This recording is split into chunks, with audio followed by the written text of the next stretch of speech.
conferred her a Nari Shakti Swarup Award.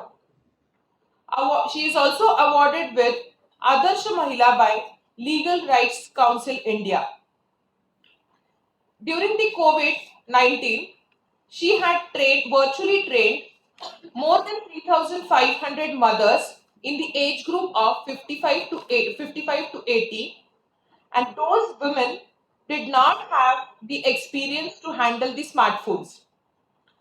She reached near about 3,500 families, out of which 1,100 mothers took part in Shiv Tanda Stotram Patan at Asi Ghat, Varanasi last year on Women's Day. She has two new upcoming projects. She wants to make participation of near about 1,000 mothers in Tanda Stotra Patan at Rameshwaram, Tamil Nadu. She also has another project which is upcoming, that is Mothers on Wheels Out to Heal the World, a self-driven car journey to Southeast Asia and Australia. This is ma'am's contribution. So we will talk to her now, interact with her face to face. Thank you, ma'am. We will start with the conversation. Thank you. Hello, ma'am. This is Vaishali Bogar. Namaste, Vaishali. Namaste, ma'am. Happy Women's Day and Happy Women's Day. So, मॅमनी जसं introduction केलं, आपला प्रवास खूप मोठा आहे आणि आज महिला दिवशी आमच्या विद्यार्थिनी आणि महिला सहकार्यांना आपलं बहुमोल मार्गदर्शन मिळावं म्हणून मी काही प्रश्न सगळ्यांच्या ॲज अ रिप्रेझेंटेटिव्ह विचारत आहे. आपण सांगली कोल्हापूरच्या मातीतून सुरुवात केली आणि अगदी बॉर्डर स्टेट्स आसाम, इटानगर, अरुणाचल प्रदेश असं खूप राज्यांमध्ये आपण समाजकार्य सुरू केलं, NGOची एक स्थापना केली. जास्तीत जास्त तुम्ही शिक्षकी ॲज अ शिक्षक, ट्रेनर, प्रिन्सिपल अशा विविध भूमिका पार पाडल्या. तर सुरुवातीला या एज्युकेशन सिस्टमविषयी तुम्हाला काय म्हणजे काय त्याच्यावर तुम्ही सांगू शकाल, काय डिफरन्स आहे अक्रॉसिंग स्टेट्स और फॉर डिफरंट लँग्वेजेस और इन डिफरंट एरियाज, त्याच्यावर आपलं काय मत आहे? स्टेट गव्हर्नमेंटचे जे सिलेबस आहेत हे खूपच वेगळ्या पद्धतीचे आहेत. जो सिलेबस महाराष्ट्राचा आहे तोच सिलेबस आपल्याला आसाममध्ये मिळायचा नाहीये. अरुणाचलमध्ये समाऊ CBSEचा सिलेबस चालतो, त्याच्यामुळे तो भारतभरामध्ये एकसारखा चालतो. पण आसामचा सिलेबस जो आहे हा खूप वेगळ्या पद्धतीचा आम्हाला लक्षात आलेला होता, स्टेट बोर्डाचा. महाराष्ट्रामध्ये सुद्धा स्टेट बोर्डाचा सिलेबस मला वाटतंय हा वेगळा होता. फॉर्च्युनेटली मी ज्या ज्या शाळांमध्ये काम केलं ती CBSEच्या शाळा होत्या, सेंट्रल बोर्डाच्या, आणि त्याच्यामुळं सगळीकडे मला ती युनिफॉर्मिटी जाणवली. लक्षात असं आलं की सगळ्या स्टेट्सनी एकत्रित बसून एक युनिफॉर्मिटीमध्ये सिलेबस तयार करण्याची आवश्यकता आहे. मला वाटते त्याच्यावरती आता सध्याला न्यू एज्युकेशन पॉलिसीच्या माध्यमातून ही सगळी कामं चाललेली आहेत. ब्रिज द गॅप हा जो प्रकार आहे हा त्या ठिकाणी आता चांगल्या पद्धतीनं चाललेला आहे करिक्युलमच्या बाबतीमध्ये. सो ज्या ज्या गोष्टींची उणीव आम्हाला भासलेली होती त्या त्या ठिकाणी त्या वेळेला लोकांच्याशी बोलत गेलेलो होतो आणि त्यामुळं आता बरंच काही चांगलं होईल अशी अपेक्षा आहे न्यू एज्युकेशन पॉलिसीच्या नंतर. पण त्यावेळेला काम करत असताना मात्र हा फरक मला खूप जाणवलेला होता. Okay, NEP 2020 is already launched and people are even designing curriculum according to it. AICT has given draft according to that. But the need of the hour is need-based education, I think. Output-based education तर आहे, but need-based education is required for increasing employability. ज्याच्यासाठी तुम्ही भरपूर काम करताय, आत्मनिर्भर भारत, स्वावलंबन. तर मग ते त्याच्यात एक्झॅक्टली काय केलं पाहिजे अपार्ट फ्रॉम मला असं वाटतंय की ह्या सगळ्या फील्डमध्ये माझं काम चालत नाहीये अनफॉर्च्युनेटली. माझं जे काम चालतं आहे हे family as a educational academic unit ह्या फील्डमध्ये मी काम करते आहे. जो एक पूर्णच्या पूर्ण सेक्टर आपल्या सगळ्या या एज्युकेशन सिस्टीममधनं कधीही कॉग्नन्स आजपर्यंत घेतला गेला नाहीये. इव्हन NEP मध्ये सुद्धा त्याचा फारसा उल्लेख नाहीये. माझं म्हणणं असं आहे की प्रत्येक घरामध्ये मुलाचं शिक्षण चालू होतं. आपल्याला सगळ्यांना माहितीये, आपण लहान मूल जन्माला आल्यानंतर त्याला 1, 2, 3, 4 असेल, अबकड असेल, क, ख, ग, घ असेल, श्री गणेशायापासून सुरुवात, या सगळ्या गोष्टी आपण घरातनच करत असतो. शाळेत जाई तोपर्यंत त्याची वाट बघत नसतो.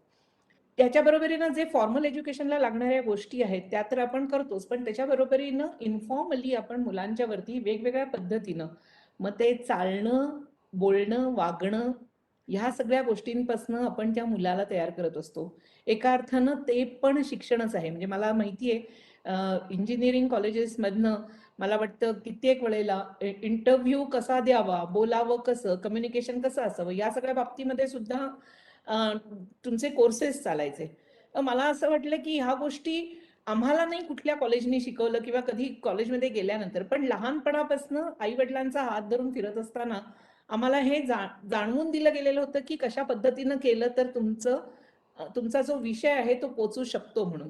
तर हे जे घराघरातनी चालणारी जी म्हणजे गोष्टी आहेत, ह्याचा कुठंतरी त्या संस्थागत म्हणजे family as a academic institution असा कुठंतरी विचार केला पाहिजे, असं माझं मत आहे. आणि मी त्याच्या बाबतीमध्ये खरं तर काम करते आहे. आणि त्या बाबतीमध्ये मी तुम्हाला बरंच काही सांगू शकेन, पण NEP आणि ह्या विषयांमध्ये म्हणलात तर मला त्याचं तेवढं कव्हरेज नाहीये. त्यामुळे मी त्याच्यावरती बोलू नाही शकणार आहे. त्याच्यासाठी मला वाटतं तुम्हाला सहस्रबुद्धे सरांना बोलावं लागेल. Yes ma'am.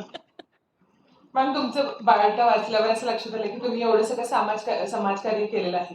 तर त्या समाजकार्यासाठी तुम्हाला कुणाकडून प्रेरणा मिळाली किंवा तुम्ही ह्या समाजकार्याकडे कुणाचा आदर्श ठेवून वाटचाल केली? आदर्श असं म्हणता येणार नाही. एक तर मला असं वाटतं की हा किडा प्रत्येकाच्या डोक्यामध्ये, मनामध्ये असतो. आपण कुठल्या गोष्टीला प्रायोरिटी देतो त्याच्यावरती ह्या सगळ्या गोष्टी बऱ्याच वेळेला होतात. माझं कॉलेजचं एज्युकेशन होईतोपर्यंत मी कधी या सगळ्या गोष्टींना फारसं लक्ष दिलेलं नव्हतं. माझ्या स्वतःच्या डेव्हलपमेंटसाठी म्हणून, म्हणजे ते अकॅडमिक असेल किंवा त्याच्या व्यतिरिक्तचं. मी स्वतः खेळाडू होते, कबड्डी खेळायची, महाराष्ट्राला रिप्रेझेंट करत होते भारतासाठी बऱ्याच वेळेला. त्याच्यानंतर बाकी बरेच खेळ खेळत होते, नाटकातनं कामं करायची, गाणं म्हणायची वगैरे. तर माझ्या पर्सनॅलिटी डेव्हलपमेंटसाठी म्हणून मी भरपूर वेळ त्यावेळेला दिलेला होता. समहाऊ माझी आई मला असं सांगायची की पर्सनॅलिटी डेव्हलप जर का झाली तर तुम्ही लाथ मारीन तिथं पाणी काढीन, आपल्या मराठीमध्ये जी म्हण आहे ती ती तुम्ही तुमच्या जीवनामध्ये ऍक्च्युअली आणू शकता. आणि म्हणून तिनं सांगितलं म्हणून त्या गोष्टी आम्ही करत गेलो. सोशल ऍक्टिव्हिटी म्हणाल तर त्यावेळेला 83 साली, मला वाटतं 82 साली 83 साली आसाम आंदोलन चालू होतं आणि कुठंतरी मी त्यांचं त्यातनं आसाममधनं आलेल्या एका प्रोफेसर होत्या, प्रोफेसर बरुआ म्हणून, त्यांचं भाषण ऐकलं. आणि त्यांनी ज्या पद्धतीनं उर्वरित भारतीयांना अपील केलं की बांगलादेश गेला आपला, वेस्टर्न म्हणजे ईस्टर्न बांगलादेश, तो बांगलादेश म्हणून गेला. वेस्ट बेंगॉल आहे तसा ईस्ट बेंगॉल होता, तो बांगलादेश म्हणून गेला. आणि आता आसाम पण आपला कदाचित बंगालमध्ये म्हणजे असा बांगलादेशचा भाग होऊ शकतो, इतका इन्फ्लक्स त्या ठिकाणी चालू झालेला आहे फॉरेन कंट्रीमधनं, म्हणजे बांगलादेशमधनं. आणि आम्ही सगळे हतबल झालेलो आहोत आणि आम्हाला तुम्ही मदत केल्याशिवाय ह्या प्रॉब्लेम मधनं सुटका होणार नाही. कुठंतरी ती गोष्ट माझ्या मनाला खूप लागून राहिलेली होती. आणि हे जे अपील झालेलं होतं हे विद्यार्थी परिषदेच्या एका कार्यक्रमामध्ये झालेलं होतं. That is how I got connected with Akhil Bharatiya Vidyarthi परिषद. आणि समहाऊ परिषदेच्या कामाचा असा एक वेगळाच विषय आहे अर्थात. पण त्या कामामुळं मला संपूर्ण वेगवेगळ्या गोष्टी ज्या आहेत, कुठल्याही घटनेकडे बघायचं कसं, हे तिथून कळत गेलं. छोटीशी गोष्ट सांगते. माल्कम मार्शल, आपल्या इथं भारतामध्ये वेस्ट इंडिजची टीम आलेली होती, मला वाटते 84-85 मध्ये कधीतरी. आणि माल्कम मार्शल जमिनीमध्ये हरला, म्हणजे वेस्ट बेंगॉलची टीम हरली आणि माल्कम मार्शल जमिनीमध्ये तोंड घालून घेऊन रडत होता. आणि तो फोटो आणि तो व्हिडिओ न्यूजवरचा खूप त्यावेळेला चर्चेमध्ये आलेला होता. अर्थात त्यावेळेला आपल्यासारखे मोबाईलमध्ये वगैरे नव्हतं, पण तरी सुद्धा त्याच्यावरती भरपूर चर्चा झालेली होती. आणि त्याचा पेपरच्या प्रिंट माध्यमातून खूप हसी मजाक पण केलेला होता की हरला म्हणून कसा तोंडात म्हणजे मातीत तोंड घालून घेऊन रडला वगैरे. तर माझे तिथले विद्यार्थी परिषदेमधले जे मेंटॉर होते, सदाशिवराव देवधर म्हणून, त्यांनी मला हा प्रश्न विचारलेला होता आणि त्यांनी माझे डोळे उघडले आणि मला लक्षात आलं की एखाद्या प्रश्नाकडे आपण कशा वेगळ्या पद्धतीनं बघू शकतो. त्यांनी मला विचारलं की तू खेळाडू आहेस, तुला काय वाटतं माल्कम मार्शल जमिनीमध्ये तोंड घालून रडला, या बाबतीमध्ये तुला काय वाटतं? मी म्हटलं भारताला आनंद वाटायला पाहिजे, तो रडायलाच पाहिजे कारण तो हारले ते. भारतानं त्यांना हरवलं म्हणून मला खूप खुशी होतीये म्हणून. त्यांनी मला विचारलं की आपला कधी खेळाडू असा परदेशाच्या मध्ये किंवा आपल्या देशामध्ये मातीत तोंड घालून रडलेला पाहिलायस का? आणि मला खटकन डोळे उघडले. म्हणलं अरे आपल्या इथल्या लोकांना इतकं देशप्रेम कधी वाटलंच नाही. जे माल्कम मार्शलला साध्या त्या एक मॅच हरला तर त्याला इतकं दुःख झालं की माझा देश हरला म्हणून. आमच्या इथल्या लोकांना कधी हरलेल्याचं दुःखच झालं नाही. म्हणजे आपण किती सुपरफिशियल आहोत. आपल्यामध्ये सर्वसामान्य लोकांच्या मध्ये देशभक्ती नावाचा जो भाग असतो, जे काही आहे ते या देशासाठी असायला पाहिजे. कारण देश आहे तर आपण आहोत. ही जी गोष्ट आहे. नाहीतर आपल्याला अस्तित्व काय आहे?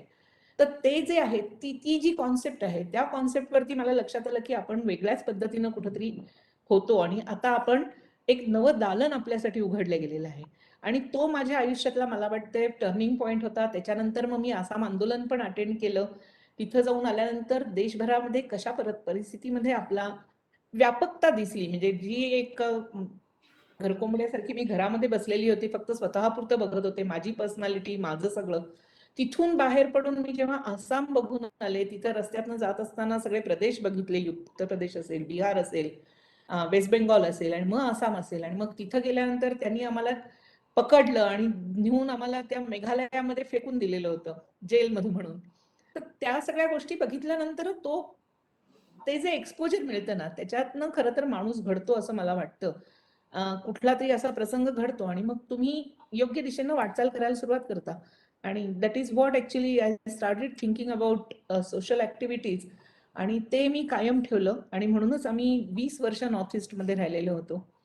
रादर 2000 नाही 1987 पासनं ते 2006 पर्यंत आम्ही नॉर्थ ईस्ट मध्येच होतो. तर बराच लंबा काळ त्या ठिकाणी आम्ही तिकडे घातलेला होता. आणि त्यामध्ये मग नॉर्थ ईस्टचे सगळे प्रॉब्लेम्स त्यावेळेला नॉर्थ ईस्ट जळत होता. क्षणाक्षणाला बॉम्बस्फोट व्हायचे, गोळीबार व्हायचे. बसमधनं जात असताना दर 4 किलोमीटरला खाली उतरवायचे, चेकिंग व्हायचं.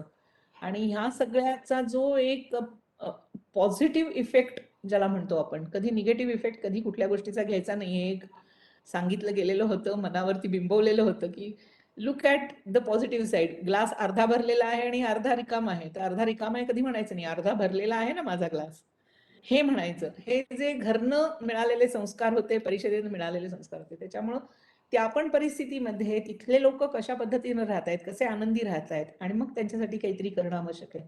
म्हणून मग स्वयंपूर्ण नावाची संस्था त्या ठिकाणी आम्ही सुरू केलेली होती, ज्याच्या माध्यमातून सिल्क विविंग मध्ये आम्ही खूप काम केलं. नाबार्ड आणि खादीच्या माध्यमातून बऱ्यापैकी ते प्रोजेक्ट आमचे चांगले चाललेले होते. खूप छान मॅम. मळलेल्या वाटेवर तर सगळे चालतात, पण तुम्ही अशा वाटेवर चाललाय जिथं टार्गेट माहीत नाही आहे, जिथली पुढची आव्हानं माहीत नाही आहेत, पण तो कॉन्फिडन्स किंवा त्याला लागणारं जे पण सपोर्ट सिस्टम असेल ते थॉट प्रोसेस, हे सगळ्यात तुम्हाला कशाची मदत झाली किंवा तुम्ही कसं तो कॉन्फिडन्स बिल्ड केला? मला असं वाटतं की ते एका पद्धतीनं म्हणजे परिषदेचं काम करत असताना आम्हाला ते एक ट्रेनिंग दिल्यासारखं झालेलं होतं की कुठलीही समस्या असेल आयुष्यामध्ये तर त्याचं जसं आपण म्हणतो ना की break into pieces and then rejoin and then तुम्हाला तुमचा मार्ग ऑटोमॅटिकली मिळतो. तर ती जी शिकवण आहे ती तिथे मिळालेली होती. आणि त्यामुळं आता कुठल्याही कितीही मोठे प्रॉब्लेम असले, प्रोग्राम असले तरी सुद्धा तुकडे तोडायचे त्याचे, छोट्या छोट्या भागामध्ये विचार करायचा आणि मग ती साखळी जोडली की मग कितीही मोठी साखळी असली तरी बनवू शकते, हे लक्षात आलं आमच्या. आणि त्यामुळं कुठलंही अवघड गोष्ट किंवा अंधारी, म्हणजे तुम्ही म्हटलं अंधाऱ्या वाटेवरती वगैरे, तर अंधाऱ्या वाटेवरती माहितीये म्हणजे न चोखळलेल्या वाटा मी खऱ्या अर्थानं खरंच गेलेली होते. पण लक्षात असं येतं की त्यावेळेला थोडीशी पावलं जर का आपण पुढे टाकत राहिलो तर थोडा उजेड आपल्याला दिसतो आणि तेवढीच पावलं चालत गेलो, काही काळानंतर लक्षात येतं की आपण भरपूर पुढे आलेलो आहोत म्हणून. बरोबर आहे मॅडम. मला प्रश्न विचारायचा होता की असं आपल्याला ज्यावेळेला आता तुम्ही म्हणा की आम्ही जॉब करतो किंवा तुम्ही ह्या सगळ्या सामाजिक कार्य करत असताना आपल्या मागे कौटुंबिक जबाबदारी असते म्हणजे आणि ती आपली प्राथमिक जबाबदारी असं आपण म्हणतो. तर मग तसं तुमचा काय एक्सपिरियन्स आहे हे दोन्ही बॅलन्स करत असताना? मला असं वाटतं की सगळ्यात चांगलं क्षेत्र महिलेला कुठलं असेल काम करण्याच्या बाबतीमध्ये, तर ते शिक्षण क्षेत्र आहे. एक तर मुलांच्या सुट्ट्या आणि शिक्षण क्षेत्राच्या सुट्ट्या या सगळ्या एकसारख्या पडतात आणि त्यामुळं कित्येक वेळेला खूप सोपं जातं आणि त्यातल्या त्यात स्कूल एज्युकेशनमध्ये तर खूपच सोप्या पद्धतीनं जातं. मी माझं लक्ष कधीही फार करिअर ओरिएंटेड नव्हते मी आणि त्याच्यामुळं अरुणाचलमध्ये असताना स्वतःची मी शाळा काढलेली होती शाहीयारी विद्यानिकेतन म्हणून. पण जेव्हा माझ्या मिस्टरांनी IIT मध्ये जायचा विचार सुरू केला, तेव्हा मी कुठला एकही क्षण लावला नाही. दुसऱ्या क्षणाला ती शाळा विवेकानंद केंद्राच्या ताब्यात दिली आणि मिस्टरांच्या बरोबर 2 मुलांना घेऊन गुवाहाटीला आलेली होते. ह्याच्या पाठीमागं मला खरं तर सांगितलं गेलेलं होतं की तू इथंच राहून नोकरी करू शकतेस, इथंच राहून शाळा चालवू शकतेस. फायनान्शियली मी खरंच खूप मोठी होऊ शकले असते तेव्हा, कारण त्या काळामध्ये माझ्याकडे 600 मुलं होती. ही 92-95 सालची गोष्ट सांगतेय. त्यावेळेला अरुणाचलमध्ये 600 मुलांची शाळा म्हणजे खूप मोठी शाळा होती. ट्रायबल मुलं होती त्या ठिकाणी. आज ती मुलं तिथं 2,500, 3,000, 5,000 मुलांचा म्हणजे शाळा झाली असती. खूप काही त्याच्यामध्ये मी मिळवू शकले असते. पण मला असं वाटलं की माझ्या मुलांना आई आणि वडील ह्या दोघांचंही प्रेम मिळणं तेवढंच आवश्यक आहे आणि त्याच्यामुळं मी माझ्या करिअरला तिलांजली दिली. तिलांजली नाही म्हणता येणार, जिथं जिथं गेले त्या त्या ठिकाणी छोटं छोटं काही ना काही करत राहिले, ऍक्टिव्ह राहिले. घर, संसार, स्वयंपाक पाणी ह्याच्या व्यतिरिक्त पण काहीतरी करत राहिले आणि त्याच्यामुळं आज बघताना खूप काही असं वाटतं की आपण करू शकलो आयुष्यामध्ये म्हणून. आणि मुख्य म्हणजे मला असं वाटलं की माझं आयुष्य मोनोटोनस झालं नाहीये त्याच्यामुळं. I have lived my life असं वाटतं कधी कधी. Very nice, ma'am. That is the formula to live happy. तुम्हीच फक्त स्वतःच ग्रो नाही झाला तर तुमच्याबरोबर दुसऱ्या मदर्सना सुद्धा तुम्ही एकत्र आणलं. ग्लोबल लेवलला एक कॉन्फरन्स केली, वसुधैव कुटुंबकमचा कार्यक्रम केला आणि एवढ्या मोठ्या याच्यावर ते ऑर्गनायझेशन करणं हे सगळं खूप प्रचंड काम आहे हे. Very appreciable work. मला असं म्हणायचं आहे की हा जो कॉन्फिडन्स होता गोईंग अक्रॉस और क्रॉसिंग द बॉर्डर्स आणि हा इतकी मोठी तुम्हाला स्ट्रेंथ कशी आली की no male companion was there or nobody was there. If anything happens, what will be there? Means family ने तरी कशी तुम्हाला हे केली? How did you do it? Really, that's a question. How did you do it? आणि अजून या plan आहे पुढे. तर अगदी अगदी मुलीने असं धाडस करायचं तर ते कसं आता कसं केलं पाहिजे. तुमच्यासारख्या मुलींना म्हणतात म्हणजे तुला काही खूप वेळ लागलाय काय असं करायला. तर तुम्ही ते बेमालूमपणे केलं आणि यशस्वीरित्या तुम्ही ते सगळ्या जगासमोर दाखवून दिलं की we can, if determined we can do it. So that's a very right. Nice message for women. थोडं त्याबद्दल सांगा, मुलींना थोडं कळण्यासाठी. नक्की नक्की. या सगळ्या गोष्टींची परमिशन वगैरे जे आहे ना, हे तर घ्यावं लागतंच, कारण संसार दोघांचा आहे. एकट्यावरती टाकून तर असं चालणार नाही.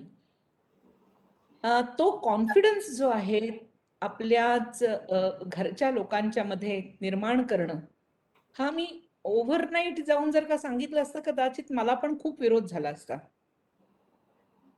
We have to build that. तो कॉन्फिडन्स आपल्या घरच्यांच्या मध्ये छोट्या छोट्या गोष्टी सक्सेसफुली करून दाखवून बिल्ड करावा लागतो. आणि मला असं वाटलं की माझ्या या पाठीमागचा जो पूर्व भाग होता पूर्वाश्रमीचा, मग अरुणाचल मधली असलेली शाळा असेल किंवा आसाममध्ये असलेलं ते अल्फाच्या सगळ्या ऍक्टिव्हिटीज चालू असताना सुद्धा केलेलं आम्ही तिथं सक्सेसफुल NGO स्थापन केलेला असेल स्वयंपूर्ण नावाचा. ह्या सगळ्या ह्याच्यातनं माझ्या घरच्यांच्या मध्ये एक कॉन्फिडन्स आलेला होता आणि त्या काही खूप मोठ्या ऍक्टिव्हिटीज होत्या असं नाही, छोट्या ऍक्टिव्हिटी होत्या, पण त्यांनी तो कॉन्फिडन्स बिल्ट झालेला होता की मुलांना वाटायचं की माझी आई करेल, मला माहितीये ती करणार. सांगितलंय ना, तिनं ठरवलंय ना, मग ती करेल, हे त्यांना वाटायचं. आणि मिस्टरांना पहिल्यापासूनच कॉन्फिडन्स होता, की जिथे फेकीन तिथं ती 2 पायावरती उभं राहील म्हणून. त्या बाबतीत मी फॉर्च्युनेट आहे असं म्हणेन. खूपच जोडीदार निवडत असताना कदाचित ह्या गोष्टी बोलून निवडलेल्या होत्या, की मला स्वातंत्र्य मिळालं पाहिजे, जे काही करायला लागेल, करायला मिळेल त्या बाबतीमध्ये. त्यामुळं तो एक चांगला पॉइंट होता. पण एनिवे जोक्स अपार्ट, पण त्यामुळं घरच्यांच्या मनामध्ये कॉन्फिडन्स निर्माण करणं हे तेवढंच महत्वाचं असतं.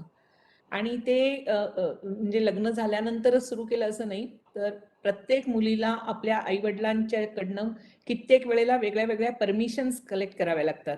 मग ते साधं पिकनिकला जाण्यासाठीची असेल, एखादा कोर्स निवडण्याची असेल किंवा अन्य काही असेल. ह्या सगळ्या बाबतीमध्ये आपण आपल्या आई-वडिलांच्याशी त्यांना समजून सांगू शकतो का नाही? समजावून सांगतो का नाही? त्यांना आपल्याबद्दल कॉन्फिडन्स वाटतो आहे का नाही, की मी सक्सेसफुल करून दाखवेन म्हणून. आणि एखादा शब्द जर का आपण आई-वडिलांना सांगितला, की हे मी करणार आहे आणि ते करणं, ते करून दाखवणं. मग साधा हरतालिकेचा उपास असेल, म्हणजे मला आठवतंय लहान असताना मला वाटतं 8 वर्षाची का 7 वर्षाची काहीतरी होते आणि मी माझ्या आईला सांगितलं, मी हरतालिकेचा उपास करणार आणि मी आज खाणार नाहीये काही. मी 7 वर्षाची. पण आईला सांगितलं मी काही खाणार नाही, मी निर्जळी करणार आहे म्हणून. ते शब्द ऐकलेले होते, निर्जळी, निर्जळी, मी पण निर्जळी करणार. माहीत पण नव्हता त्याचा अर्थ काय आहे. मग आईनं सांगितलं, की निर्जळी करणार आहेस? बघ हं, तू पाणी पण प्यायचं नाहीयेस. तो म्हणला, "हं." लहान असल्यामुळे कळतच नव्हतं. दुपारच्या वेळेला जेव्हा तहान लागायला लागली, भूक लागायला लागली, तेव्हा आईनं म्हणलं, "पण तू तर मला म्हणली आहेस, की निर्जळी करणार आहेस तू म्हणून." आणि ते कुठेतरी म्हणतात ना त्याला, की इगो स्वतःचा. तो त्याच वेळेला तो जागृत झालेला होता, की मी आईला शब्द दिलाय, तर मी आता काय वाटेल ते झालं तरी काय होणार नाही. आणि आईनं मला एक कॉन्फिडन्स दिलेला होता, की "एक दिवस जेवली नाहीस, तर मरणार नक्की नाहीयेस तू. भूक लागेल, पण मरणार नाहीस तू." ही मला आश्वासन दिलेलं होतं आणि माझा विश्वास होता, की मी मरणार नाहीये ना, मग ठीक आहे. आणि तो एक दिवसाचा उपास जो सुरू केला मी हरतालिकेचा, त्यानं माझ्या आई-वडिलांच्या मनामध्ये लक्षात आलं, की ही मुलगी जे बोलतीये ते करतीये. आता मला ह्या सगळ्या तरुण मुलींना ज्या माझ्यासमोर बसल्या आहेत, त्यांना हे विचारायचंय, की त्यांचे आई-वडील जेव्हा नाही म्हणतात, तेव्हा आपण ह्या असते छोटीशी गोष्ट, पण त्यांनी जो आपल्या आई-वडिलांच्या मनामध्ये कॉन्फिडन्स आपण निर्माण करतो, तो आपण करू शकलो आहोत का? तो करण्यासाठी काय करावं लागेल? आणि तो फक्त घरच्यांच्यासाठी नाहीये, हे सगळं ऑफिसच्या कामांमध्ये पण असू शकतं. दिलेली जबाबदारी छोटीशी सक्सेसफुली नीटपणानं पार पाडणं, ते जर का मी वेळेमध्ये करू शकले किंवा कॉलेजमध्ये शिकणाऱ्या मुली आहेत समोर, त्यांना दिलेला तो जो काही टास्क असतो कुठला त्यांच्या प्रोजेक्टचा किंवा अन्य कुठल्या याचा, तो त्यांनी वेळेत जर का केला, तर ऑटोमॅटिकली टीचरच्या मनामध्ये पण एक कॉन्फिडन्स असतो, की हिनं ना बरोबर वेळेत काम करून देते बरं का. आणि मग तो कॉन्फिडन्स गेन झाल्यानंतर टीचर्स पण त्यांच्यावरती विश्वास टाकतात. सिंपलची गोष्ट आहे. तर ह्या ज्या गोष्टी आहेत, ह्या आपण कधीही अशा इन्फॉर्मली आपण डिस्कस पण करत नाही असं माझ्या लक्षात म्हणजे आलेलं आहे. फॉर्च्युनेटली माझी आई माझ्याशी खूप गप्पा मारायची आणि मी माझ्या मुलीशी तशा गप्पा मारते. तर ती आमच्या घरामध्ये ती लिंक लागलेली आहे. मी असा विश्वास बाळगते की माझ्या ह्याच्यानंतर तुम्ही पण तुमच्या घरामधनं ही सगळी लिंक ठेवायचा नक्की प्रयत्न करा. पण माझं म्हणणं असं आहे की त्यामुळे ते जे छोटे-छोटे आपण सक्सेसफुल प्रोग्राम करून दाखवतो, त्यातनं कॉन्फिडन्स गेन होतो. आणि मग एकदा कॉन्फिडन्स गेन झाल्यानंतर मग तुम्ही मोठी जरी जबाबदारी सांगितलीत आणि त्यांना समजावून सांगितलं. कारण मी जेव्हा त्यांना सांगितलं तर दिल्ली ते लंडन जाणार आहे म्हणजे मी त्यांना नुसतंच नाही सांगितलं. मी त्याच्या आधी जवळपास 4 महिने घरामध्ये एकटी बसून काम करत होते. माझे मिस्टर तर ऑफिसला जायचे, मुलं शाळा कॉलेजेसला जायची, मी घरामध्ये असायची. तर माझा प्लॅन रेडी होता.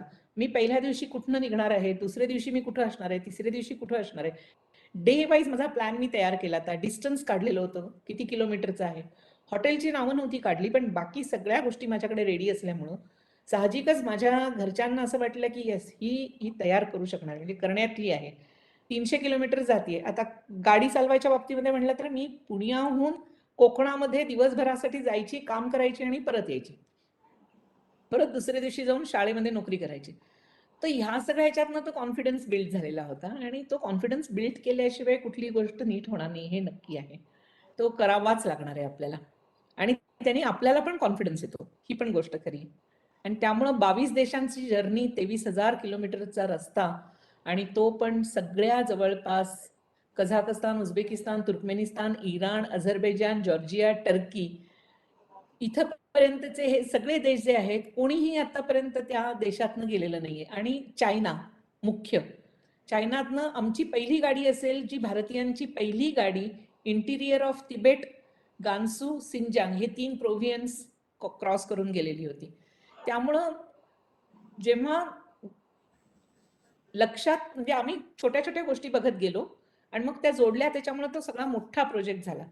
पण सक्सेसफुल झाला, त्यामुळे खूप आनंद वाटतोय. आणि आता आमच्या घरच्यांना, माझ्या बरोबरीचे जे साथीदार होत्या माझ्या, त्यांच्या घरच्यांना सगळ्यांना कॉन्फिडन्स आहे की ह्या बायका ठरवतील ते नक्की करतील. आणि त्यामुळे आता साऊथ ईस्ट एशिया आणि ऑस्ट्रेलिया ही ट्रिप आम्ही नक्की पूर्ण करणार आहोत. कोरोना जायची फक्त वाट बघतो, परमिशन मिळाल्या पाहिजेत सगळीकडच्या, त्या अजूनही मिळत नाहीयेत. Otherwise we will be on our car actually.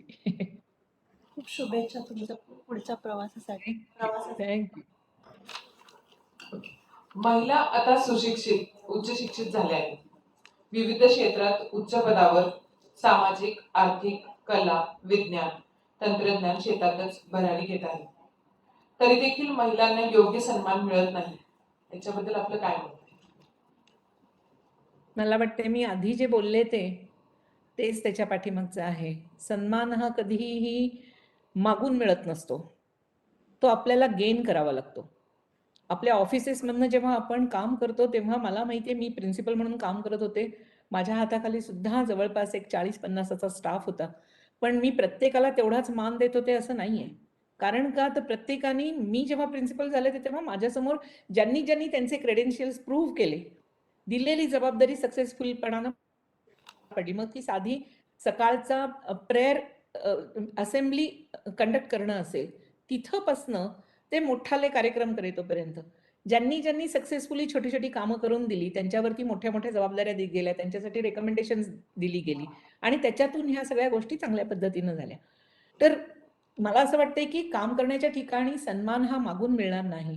तर प्रत्येकीनं मला मिळालेली संधी, मग ती फक्त क्लास चालवण्यापुरती असेल किंवा लेक्चर्स घेण्यापुरती असेल किंवा एखाद्या मल्टीनॅशनल कंपनीमध्ये एखादा प्रोजेक्ट दिलेला असेल, कोड तयार करण्याचं काम दिलं, आपण किती इंटरेस्ट घेऊन 100% इन्व्हॉल्वमेंटनी काम करतो, हे महत्वाचं खूप असतं. आणि जेव्हा तुम्ही तो कॉन्फिडन्स गेन करता आणि तरी सुद्धा जर का तुम्हाला बायस ट्रीटमेंट मिळत असेल, then you raise your voice. Definitely we have to raise our voice. पण आधी आपण केलं आहे का, हे आधी स्वतःचं आत्मअवलोकन करण्याची खूप गरज आहे.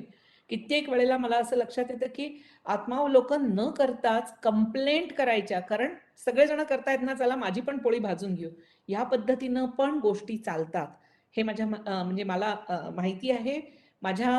मी काम करत असताना पण झालेलं आहे. आजही माझ्या संस्थेमध्ये किंवा याच्यामध्ये अशा पद्धतीच्या गोष्टी होत असतात. तर या सगळ्यातनं प्रत्येकाला सांगण्याचा माझा म्हणजे एकच मुद्दा आहे की are we doing our self assessment.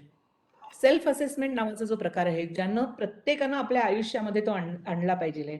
महिनाभरामध्ये अर्धा तास, 1 तास शांतपणानं बसून, कोणीही आसपास नाहीये, आत्मावलोकन करणं की गेल्या महिनाभरामध्ये माझ्याकडनं काय चुका झाल्या, मी काय काय अचीव्ह करायचं ठरवलं होतं, झालं आहे का नाही, मला काय काय करायचं आहे, ह्या सगळ्या गोष्टी कधीतरी आपण बसून, ज्याला सेल्फ असेसमेंट म्हणतो, अशी सवय ज्याला असते तो खूप सक्सेसफुल होऊन जातो. आणि अशी जर का सवय आपण लावून घेतली तर आपण जिथेही असू तिथून आपण आपला सक्सेस रोड सुरू करू शकतो, हा माझा विश्वास आहे. आणि त्याच्यामुळं कामाच्या ठिकाणी अशा पद्धतीनं मला माहिती नाही अशी वागणूक मिळते का काय वगैरे, कारण मी ॲज अ ॲडमिनिस्ट्रेटर असताना मात्र ह्या गोष्टी मी स्वतः अनुभवलेल्या होत्या. त्याच्यामुळे मी तुम्हाला सांगतेय की तो विश्वास अथॉरिटीच्या मनामध्ये आपणच संपादन करायचा असतो आणि तो संपादन करण्याची आवश्यकता आहे. मग मला नाही वाटत आहे की एनीबडी विल टच अस, आपल्याला ते छू पण शकतील.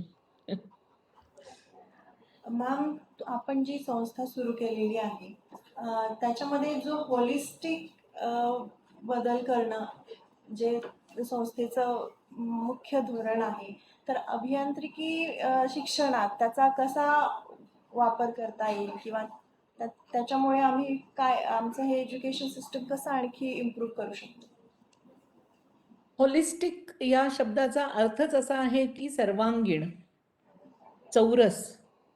एखादी छोटी गोष्ट मला सांगायची आहे की म्हणजे एखादं उदाहरण जर का द्यायचं झालं तर मी असं म्हणेन की मी जर का ही गोष्ट तुम्हाला अशी दाखवली की ही अशी आहे, तर तुम्हाला वाटेल मी काहीतरी पट्टी हातामध्ये घेतली आहे म्हणून, पण ही पट्टी नाही, कारण ही एकच बाजू तुम्हाला फक्त दिसती आहे.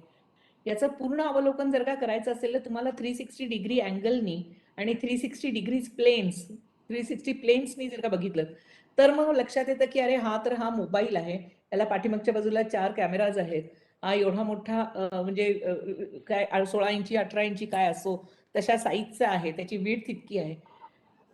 जर का आपण पाहिलंच नाही, म्हणजे मला ह्या ठिकाणी मी जनरली हा जेव्हा विषय निघतो तेव्हा मी एक गोष्ट सांगायला कधीही विसरत नाही. मी ती गोष्ट इथं पण रिपीट करेन कारण त्या गोष्टीतनं पटकन गोष्टी लक्षात येतात. आपल्याला सगळ्यांना ती गोष्ट माहिती आहे. 4 अंध आणि 1 डोळस, 5 जण मित्र जंगलातनं चाललेले असतात आणि त्यांना एक डोळस माणसाला हत्ती दिसतो. The one who is having a vision he sees the elephant. आणि जे अंध असतात त्यांना काहीच माहिती नसतं. डोळस माणूस म्हणतो अरे हत्ती आला, आणि हत्ती बघायसाठी म्हणून हे अंध लोक पळत जातात आणि हत्तीला पकडतात. एक जण त्याचा पाय पकडतो आणि तो ओरडायला लागतो, ओ हत्ती ना पिलर सारखा आहे, पिलर सारखा आहे, हत्ती पिलर आहे म्हणून. दुसरा म्हणतो नाही नाही नाही, हत्ती पिलर कुठला आलाय, हत्ती तर भिंतीसारखा आहे, मी हात फिरवतोय सगळीकडे मला तो फक्त भिंतीसारखा सपाट दिसतोय. तिसरा म्हणतो ना तू काय म्हणतोयस, हत्ती तर ट्यूब सारखा आहे, नळी सारखा आहे, कारण त्यानं सोंड हातात धरलेली असते. चौथा म्हणतो नाही, हत्ती तर खराट्यासारखा आहे, माझ्या हातामध्ये लागतायत मला ते काड्या सगळ्या अशा असलेल्या खराट्यासारख्या, कारण त्यांना त्याची शेपटी हातात धरलेली आहे. हे जे अंध मुलं आहेत, माणसं आहेत, ते त्यांच्या त्यांच्या ठिकाणी करेक्टच आहेत, ते चुकीचे आहेत असं नाहीये, ते करेक्ट आहेत त्यांच्या त्यांच्या ठिकाणी. पण त्यांनी होलिस्टिकली त्या गोष्टीला पाहिलंच नाहीये, त्यामुळे त्यांना हत्तीचं खरं अवलोकन होतच नाहीये. म्हणून मग जर का डोळस माणूस, जो व्हिजनरी आहे, जो व्हिजन असलेला माणूस आहे, म्हणजे आपला अंतरात्मा ज्याला म्हणतो आपण जर का त्या कुठल्याही गोष्टीला होलिस्टिकली बघायचा प्रयत्न केला तर आपल्याला लक्षात येतं की नाही, हत्ती नुसते पिलर म्हणजे हत्ती नव्हे, नुसती सोंड म्हणजे हत्ती नव्हे, ट्यूब सारखा खराटा म्हणजे हत्ती नव्हे. तर ह्या सगळ्या गोष्टी जेव्हा अशा पद्धतीने एकत्रित येतात तेव्हा तो हत्ती असतो म्हणून. आणि हे व्हिजन द्यायचं जे काम आहे हे खरं तर म्हणजे आत्मावलोकन, म्हणजे आत्मावलोकनात येऊ शकतो, किंवा जेव्हा आपण सेल्फ असेसमेंट करतो, जेव्हा होलिस्टिक अप्रोचनी कुठल्याही गोष्टीकडे बघतो तेव्हा या गोष्टी येतात. आणि हा जो होलिस्टिक अप्रोच आहे हा जर का आपण शिक्षणाच्या बाबतीमध्ये पण आणला, शिक्षक शिकवता आहेत म्हणून ती गोष्ट असं म्हणण्यापेक्षा जर का त्यांनी ती करून बघितली, त्यांनी त्याचे अन्य गोष्टी वाचून बघितल्या, त्याचं ऍप्लिकेशन कुठं आहे ते करून बघितलं, वापरून बघितलं, तर एवढा इंटरेस्ट जेव्हा तुम्ही घाल त्यावेळेला त्याला आपण होलिस्टिक अप्रोच म्हणू. एवढा होलिस्टिक अप्रोच आपण खरंच म्हणजे शिक्षण क्षेत्रामध्ये कधी कोणी घ्या म्हणून सांगतं तरी का, कोणी घेतं का, आणि त्या बाबतीमध्ये कोणी काही काम केलंय का? तर या सगळ्या बाबतीमध्ये मला थोडीशी भीती आहे की उत्तर कदाचित नाही म्हणूनच येणार आहे. आणि म्हणून या सगळ्या बाबतीमध्ये काम करायसाठी म्हणून आम्ही ह्या संस्था अंतर्गत या सगळ्या गोष्टी करतो. जेव्हा मुलांच्या समोर बोलायचं असतं तेव्हा त्या मुलांच्या दृष्टीने holistic approach in the education हे काय आहे. मग वेगवेगळे आपल्या कॉलेजेसमधनं क्लब्स असतात. कित्येक मुलं आपण पाहिलेली आहेत की त्या क्लब्समध्ये जात सुद्धा नाही, त्यांना ते आवडत नाही. खरं तर प्रत्येकाने त्या सगळ्या क्लब्समध्ये भाग घेतला पाहिजे, म्हणजे मग पर्सनॅलिटी डेव्हलपमेंट होणार आहे. जेव्हा पर्सनॅलिटी डेव्हलपमेंट होईल त्यावेळेला कुठलीही सिच्युएशन येऊ देत त्याला उत्तर कसं द्यायचं, त्याचं सोल्युशन कसं काढायचं, हे ऑटोमॅटिकली डोक्यामध्ये आपल्याला सुचायला लागतं. तर हा जो तो होलिस्टिक अप्रोच आहे एज्युकेशनचा, हा कुठंतरी कमी आहे. त्यामुळे जिथं जिथं आम्ही जातो तिथं तिथं गुरुमाताच्या कॉन्सेप्टमधनं आम्ही सगळ्या तिथल्या लोकांना, टीचर्सना, एस्पेशली लेडी टीचर्सशी माझी गप्पा होतात, त्यांना आम्ही सांगायचा प्रयत्न करतो. मुलांना असेल तेव्हा मुलांना हा एक अँगल द्यायचा प्रयत्न करतो. अशा पद्धतीनं तो होलिस्टिक अप्रोच यावा असं मला वाटतं. म्हणजे शिक्षकांनी शिकवलं वर्गामध्ये, थेरॉटिकल जेवढं आहे तेवढं बघितलं, केलं आणि तेवढंच रट्टा मारून पास झालो, तर त्यातनं आपल्याला काहीही मिळायचं नाहीये असं लक्षात येतं. आणि त्यामुळे तो होलिस्टिक अप्रोच जर का सांभाळला, अंगीकारला स्वतःमध्ये, तर आपण त्याच्यातनं बऱ्याच काही गोष्टी नवीन पद्धतीनं शिकू शकतो असं असं लक्षात येतं.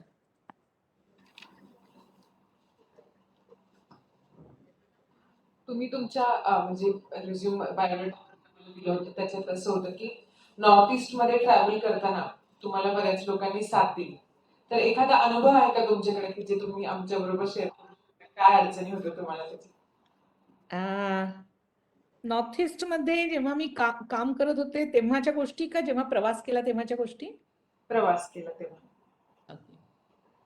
प्रवास तर आम्ही परत तिघी मैत्रिणी मिळून कार घेऊन गेलेलो होतो. मला वाटते आम्ही पहिल्या बायका असू ज्या कार काढून घेऊन नॉर्थ ईस्टमध्ये, आणि ते पण नागालँड, मणिपूर, मिझोरम या सगळ्या एरियातनं गेलेलो होतो. आतापर्यंत कोणी महिला त्या ठिकाणी गेलेली आहे असं आजपर्यंत तरी अजून तरी ऐकिवात नाहीये. आता मी जाऊन आल्यानंतर कदाचित कोणी गेलं असेल तर माहिती नाहीये. कारण आम्ही गेलो होतो त्यावेळेला रस्ते वगैरे पण खूप खराब होते. इन्सर्जन्सीचा प्रकार जो होता तो पण भरपूर होता. खूप वेगळ्या पद्धतीचं कल्चर नॉर्थ ईस्टमधलं आपल्याला बघायला मिळतं. ज्या पद्धतीनं आपल्या समोर इकडं उर्वरित भारतामध्ये, मग ते पुणे असेल, दिल्ली असेल, बेंगलोर असेल, जे नॉर्थ ईस्ट म्हटल्यानंतर एक वेगळंच कल्चर आपल्या डोळ्यासमोर येतं. कित्येक वेळेला आपण त्यांना चायनीज, नेपालीज असं म्हणतो, सहजतेनं म्हणतो, आणि ते किती हर्ट होऊ शकतं त्या लोकांना हे तिथं जाऊन आल्यानंतरच लक्षात येतं. कारण त्यांना जर का आपण चायनीज, नेपालीज म्हटलं तर आपणच त्यांना आपल्या देशातनं बाहेर काढतो आहोत, हे लक्षात घेतलं पाहिजे. तिथं मला ॲज अ महिला म्हणून आलेला अनुभव एक सांगावासा वाटतो. आम्ही प्रवास करत होतो, मला वाटते कोहिमापासनं मणिपूरला, इम्फालला जायचं होतं आम्हाला, आणि रस्त्यावरती खूप मोठी रांग लागलेली होती, आणि एका ठिकाणी चेकपोस्ट होता, आणि त्या चेकपोस्टच्या तिथं थांबलेले होते लोक, व्हेकल्स भरपूर थांबलेल्या होत्या. या सगळ्या माझ्या टूरमध्ये, नॉर्थ ईस्टच्या टूरमध्ये, कारण तेव्हा इन्सर्जन्सी असल्यामुळं आसाममध्ये मला माझे एक मित्र आहेत, म्हणजे ओळखीतले आहेत, त्यांनी मला मदत केलेली होती. And he was a surrendered alpha. अल्फातनंच बाहेर पडून त्यांनी सरेंडर करून घेऊन नंतर चांगल्या मार्गाला लागलेले असे ते होते. तर जेव्हा तिथं थांबवली ती गाडी आमची, आम्ही ट्रकच्या पाठीमागं होतो, आणि 2 जण खाकी ड्रेस घातलेले लोक, मुलं, यंग मुलं, अगदी 16-17 वर्षाची असतील, हातामध्ये बंदुका होत्या, आणि आम्हाला वाटलं की ते, आणि नॉर्थ ईस्टमध्ये एक लक्षात येईल आपल्याला की त्यांचं वय खूप लपून जातं. आपल्याला कळतच नाही ते किती वयाचे आहेत, ते लहान आहेत का मोठे आहेत. सगळेच जण लहान लहान वाटत असतात, कारण चण पण लहान आहे, चेहरा पण अगदी असा यंग दिसत असतो त्यांचा. आम्हाला वाटलं पोलीस असतील म्हणून. पण त्या माणसांनी, त्या 2 मुलांनी आम्हाला सांगितलं की गाडी पुढं काढा आणि निघून जा म्हणून. तर मी म्हणलं की गाडी काढली तर इथं सगळी लाईन आहे, टॅक्स द्यायचा असेल तर तो आम्ही टॅक्स, म्हणजे काय टोल असेल तर तो देऊ आणि जाऊ म्हणून. तर त्यांनी सांगितलं, no no no, you take out the car and go. मी म्हटलं समोरनं गाडी येईल, कारण सिंगल रोड होता, समोरनं गाडी येईल. तर त्यांच्यातली त्यांनी नुसती एक शिट्टी मारली, तिकडची सगळी व्हेकल्स थांबली, आम्हाला त्यांनी बाहेर काढलं आणि आम्हाला जाऊन दिलं. जवळपास एक 200 मीटर गेल्यानंतर ती ट्रकची लाईन संपली, ट्रक आणि व्हेकल्सची लाईन संपली, आणि मग आम्ही पुढे गेलो. एक 3-4 किलोमीटर पुढे गेल्यानंतर मी गाडी थांबवली, आणि ते जे माझे सल्फावाले मित्र आहेत त्यांना फोन केला.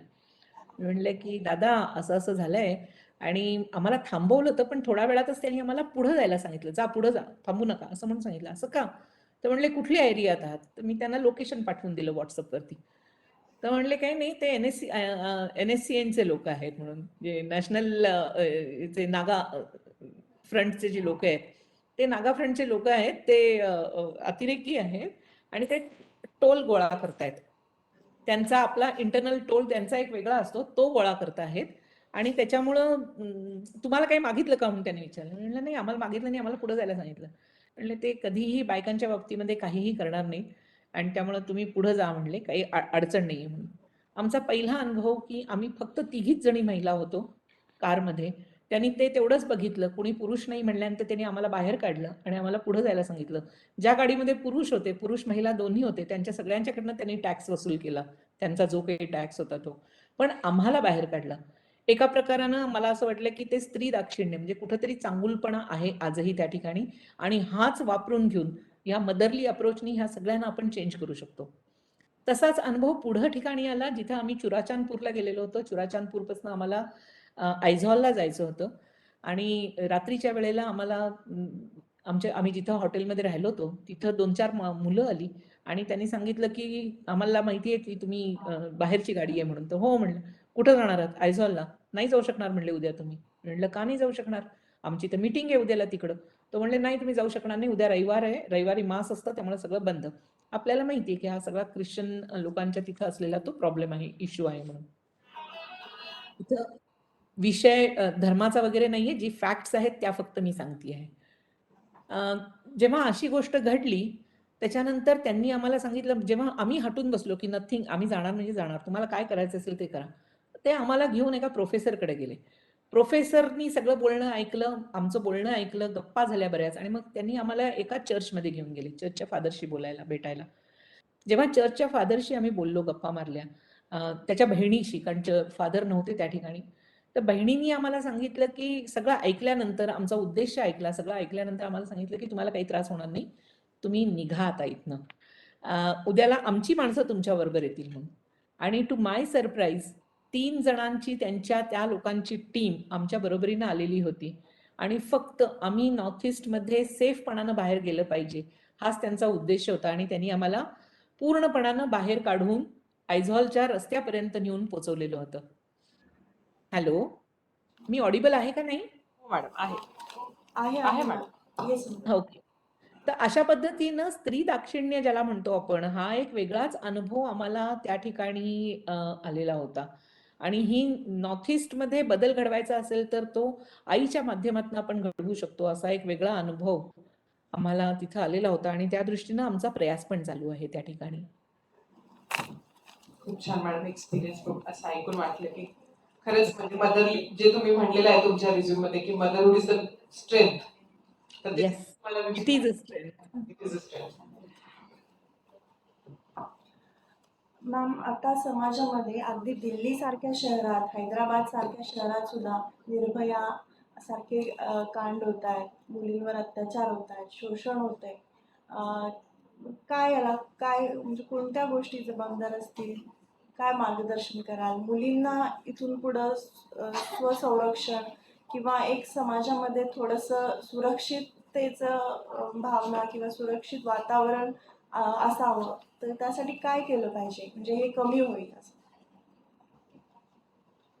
जेव्हा निर्भयाची केस मी 2018च्या आधीपासून, म्हणजे डोक्यात तर होतच, पण 2018 मध्ये जेव्हा आम्ही 22 देश गेलो त्यावेळेला सुद्धा तिथल्या प्रत्येक देशामध्ये आम्ही निर्भयाची केस बोललेली होते, मी स्वतः बोललेली होते, कारण ती मनामध्ये खूप लागलेली होती माझ्या. आजपर्यंत कुठंतरी चुभलेलं होतं ते. माझ्या लक्षात असं आलं की निर्भयाच्या केसमध्ये ते जे कोणी कल्प्रिक्ट होते, जे कोणी हैवान होते, त्या मुलांची काही चूक होती का? तर माझं मत असं आहे की त्या मुलांची चूकच नव्हती. कारण का? त्यांना जसे लहानपणापासून संस्कार दिले गेले तशी ती मुलं घडत गेली. आणि संस्कार देण्याचं काम कुणाचं असतं? तर संस्कार देण्याचं काम हे आईचं असतं. वडील कामाला, नोकरीला गेलेले असतील तर घरामध्ये लहानपणापासून आईनं संस्कार देण्याचे काम केले पाहिजेत, हे आपण म्हणत असतो. पण जेव्हा आईच स्वतःच संस्कार शून्य असते तेव्हा काय होऊ शकतं? तर ही निर्भयाच्या केसचं उदाहरण आहे. म्हणजे निर्भया नाही, ती तर बिचारी गेली, पण तिच्यावरती हैवानियत करणारी जी मुलं होती त्या सगळ्यांचं उदाहरण हे अवांछित मातृत्वाचं उदाहरण आहे. हे कुठंतरी आपल्याला जर का बदलायचं असेल तर डोळ्यासमोर प्रश्न मोठा डोक्यामध्ये येतो तो की are we creating good citizens as a mother? पुढं जाऊन आपण खरंच मातृत्व जे आहे हे खऱ्या अर्थानं समजलो आहोत का? मातृत्व म्हणजे नक्की काय हे आम्हाला माहिती झालेलं आहे का? का फक्त लग्न झालं, लग्न झाल्यानंतर बाकीना मुलं होतं तसं मला पण मूल झालं आणि ती कित्येक वेळेला मला लक्षात आलेलं असं आहे की ती एक अडचण, कारण मला नोकरीला जायचं असतं, ती माझी अडचण आहे असं म्हणून आपण त्या नोकरांच्या हातामध्ये किंवा अन्य कोणाच्या तरी हातामध्ये आपल्याला मूल देतो आणि निघून जातो. तर असं काही होतं आहे का? आणि ह्याच्यातनं खऱ्या अर्थानं मातृत्व ह्या शब्दाचा अर्थ आपण अंगीकारलेला आहे का? हे ह्याचा अभ्यास करण्याची खरं तर आवश्यकता आहे. मी गेल्या 4 वर्षांपासून अभ्यास करते आहे. मी बरेच इंटरनॅशनल म्हणजे ह्याच्यामध्ये पण सर्च केलं. तुमच्याकडून जर का माहितीत असतील तर मला अवश्य तुम्ही टॅग करा आणि मला मेसेज पाठवा. मातृत्वावरती कुणी रिसर्च केलेला आहे का? मदर्सवरती कुणाचे रिसर्च पेपर्स पब्लिश आहेत का? मला फक्त 2 रिसर्च पेपर्स मिळाले, ते पण US मधले. ते पण एका एरियातल्या एका शाळेच्या आयांच्या बद्दलचं त्यांनी त्यांच्या मुलांसाठी केलेला सर्वे आणि त्याच्यातनं काही त्यांनी हे काढले, इन्फरन्सेस काढलेले होते. तेवढे 1-2 पेपर सोडले तर मातृत्व एवढा महत्वाचा विषय आहे, पण समहाऊ त्या विषयाकडं कोणीही लक्ष देत नाहीये. साहजिकच जेव्हा माताच लक्ष देत नाहीये तेव्हा म्हणजे आपण बीज जे करतो आहोत, रोवतो आहोत, तेच चांगलं नाहीये तर आपल्याला पीक चांगलं कसं येणार आहे? आपण जर का शेतकरी म्हणून विचार केला तर सिंपल भाषेमध्ये जे if we are not sowing a good seed, how will we get म्हणजे रीप द गुड क्रॉप. आणि हे असंच चाललेलं आहे. आणि त्याच्यामुळं मला असं वाटतं की प्रत्येक आता या इथं बसलेल्या सगळ्या मुली ज्या आहेत, महिला ज्या आहेत, या पुढं जाऊन माता बनणाऱ्या आहेत. माझं त्यांना आजपासून अपील आहे की जेव्हाही तुम्ही आई म्हणून म्हणजे बनायची म्हणून इच्छा कराल, त्यावेळेला खऱ्या अर्थानं मातृत्व म्हणजे काय याचा अभ्यास करा. आपल्या फक्त आईला न बघता चांगल्या आया म्हणून ज्या होत्या, म्हणजे आपल्यासारख्यांच्यासाठी महाराष्ट्रासाठी तर एक चांगला आदर्श आहे जिजामाताचा. जिजामाता फार म्हणजे मोठी झाली. मी तर म्हणते आपले माशेलकर जे आहेत, रघुनाथ माशेलकर सायंटिस्ट, त्यांच्या आईचं उदाहरण घ्या. त्यांनी तर घरामध्ये लोकांच्या घरांमधनं धुणी भांडी केली आणि आपल्या मुलाला वाढवलं. तर ह्या ज्या गोष्टी आहेत, अशा जवळपासच्या आसपासच्या लोकॅलिटीमध्ये सुद्धा कितीतरी चांगल्या आया आपल्याला भेटतील, दिसतील. मुलगा झाला, मुलगी झाली म्हणून त्याचे अतिरेकी लाड न करता योग्य पद्धतीनं जर का प्रत्येक महिलेनं आपलं मातृत्व जर का सांभाळलं, तर बराचसा समाजातला ही जी गंदगी आहे ही कमी व्हायला मदत होईल. कमसे कम येणारी फ्युचर जनरेशन जी आहे, भावी पिढी जी आहे, ती तरी कमसे कम चांगली व्हायला मदत होईल, जेव्हा की आपण त्या सगळ्या गोष्टी आयांनी चांगल्या करतील. म्हणजे मदर्सनी हे सगळं केलं पाहिजे. आणि त्याच्यासाठी महिलांनी, आपण सगळ्यांनी पहिल्यांदा आपल्या मनामध्ये ठेवलं पाहिजे. कारण महिला म्हणत असताना महिला म्हणलं की आपण त्याच्यामध्ये ती सृजनात्मक शक्ती आहे म्हणून ती महिला झालेली आहे, अन्यथा तो पुरुष झाला असता, हे लक्षात घेतलं पाहिजे. आणि मग ही सृजनात्मक शक्ती जर का आहे आपल्यामध्ये, नवनिर्माणाची शक्ती आपल्यामध्ये आहे, तर मग त्याला लागणारा अनुषंगानं येणारा तो जो काही काळजी करणारा भाव आहे, चौफेर काळजी करणारा भाव आहे, हा विसरून जाऊन आपल्याला कसं चालणार आहे.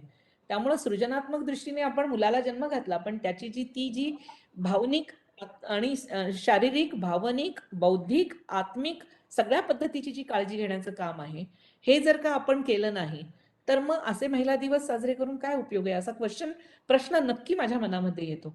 आणि त्याच्यामुळं महिला ही माताच आहे. प्रत्येक महिला ही माता आहे. ती आई होऊ देत, प्रत्यक्ष न होऊ देत, पण ती माता आहे. कारण ती सृजनात्मक दृष्टीने तयार झालेली आहे, म्हणून ती पुरुषापेक्षा वेगळी आहे. आणि ते भाव ऑटोमॅटिकली तिच्या मनामध्ये येत असतात.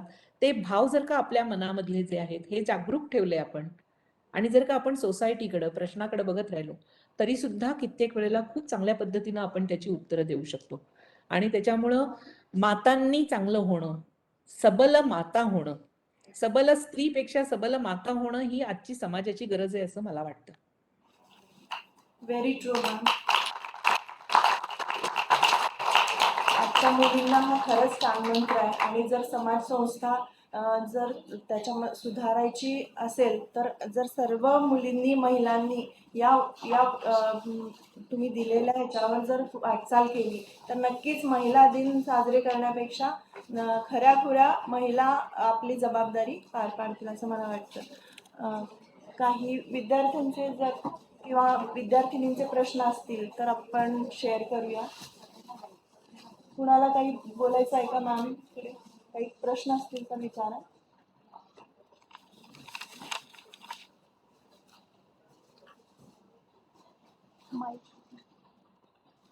माईक दे.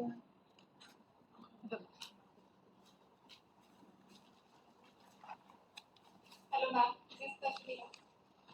नमस्ते. मॅम, मला असं विचारायचं होतं की ज्या स्त्रियांना स्वावलंबी व्हायचं आहे किंवा नवीन उद्योग सुरू करायचे आहे, उभारायचे आहे, तर त्यांना स्वयंपूर्णसारखी संस्था कशी मदत करते? मला पहिला प्रश्न लक्षात नाही आला. स्वयंपूर्ण कशी मदत करेल एवढं लक्षात आलं, त्याच्या आधीचा भाग लक्षात नाही आला.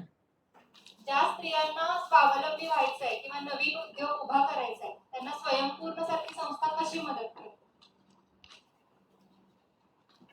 आपण नक्की त्याच्यावरती विचार करायला सुरुवात करणार आहोत. अजूनही केलेला नाहीये, कारण पहिल्यांदा आमची पहिली स्टेप अशी आहे की अशी इच्छा लोकांच्या मनामध्ये निर्माण करणं.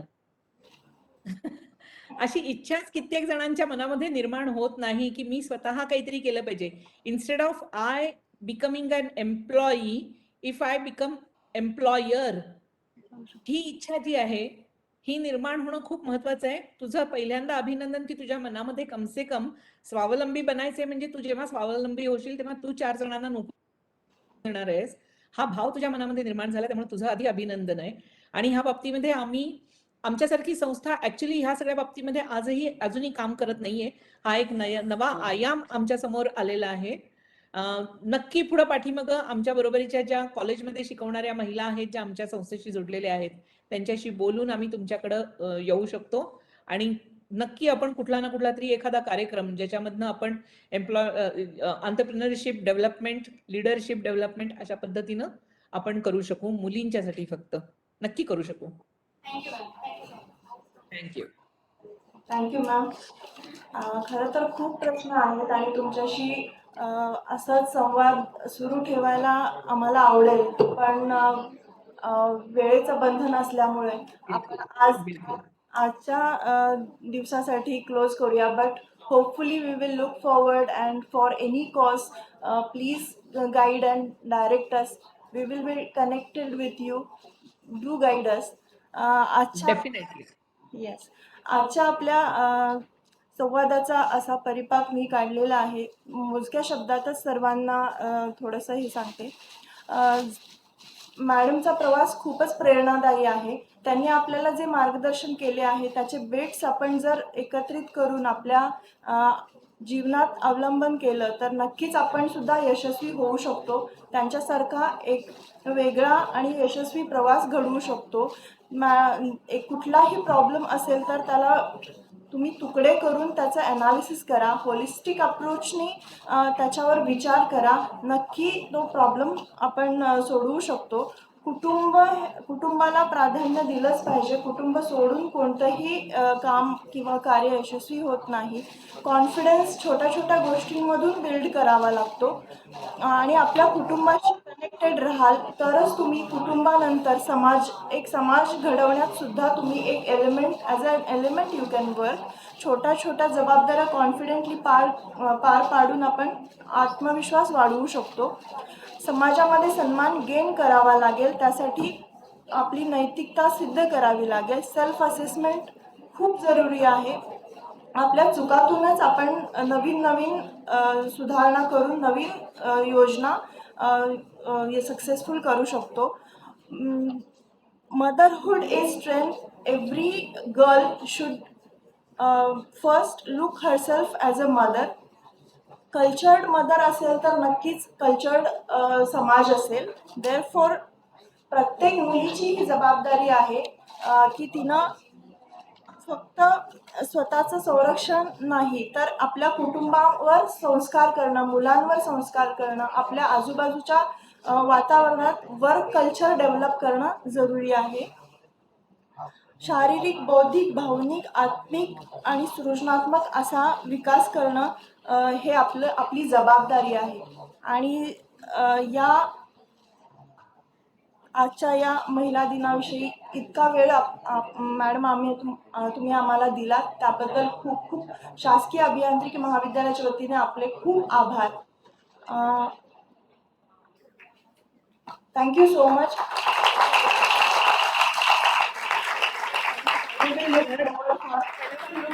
कराड शासकीय अभियांत्रिकी कॉलेज कराड ह्या संस्थेचं आणि शैलजाताईंचं मी खूप खूप आभार मानते. त्यांनी मला इथं तुमच्याशी गप्पा मारायसाठी इन्व्हाइट केलं, म्हणून मला आज ही अपॉर्च्युनिटी मिळाली, संधी मिळाली तुमच्या सगळ्यांच्याशी गप्पा मारण्याची. खूप छान वाटलं. पुढच्या वेळेला मी सांगलीची असल्यामुळे त्या भागात आले तर आपण नक्की फिजिकली भेटू अशी इच्छा व्यक्त करते. ठीक आहे मॅडम समोर आहेत. मॅम समोर आहे. शैलजा मॅडम आहेत समोर. अच्छा. नमस्ते मॅडम. मी तेच म्हणत होते दिसला नाहीत कुठं म्हणून. मी तुम्हाला ऐकत होते आणि खरंच खूप खूप छान वाटलं. तुम्ही आम्हाला व्हर्च्युअली तरी भेटलात आणि आशा करते की तुम्ही नक्की नक्की इथे याल. पर्सनली आपण पुन्हा एकदा होलिस्टिक वरती डिटेल डिस्कशन करू. खूप छान. हो नक्की. खूप ठीक खूप आहे. धन्यवाद. Thank you. Thank you madam. Thank you for valuable time. Have a nice day.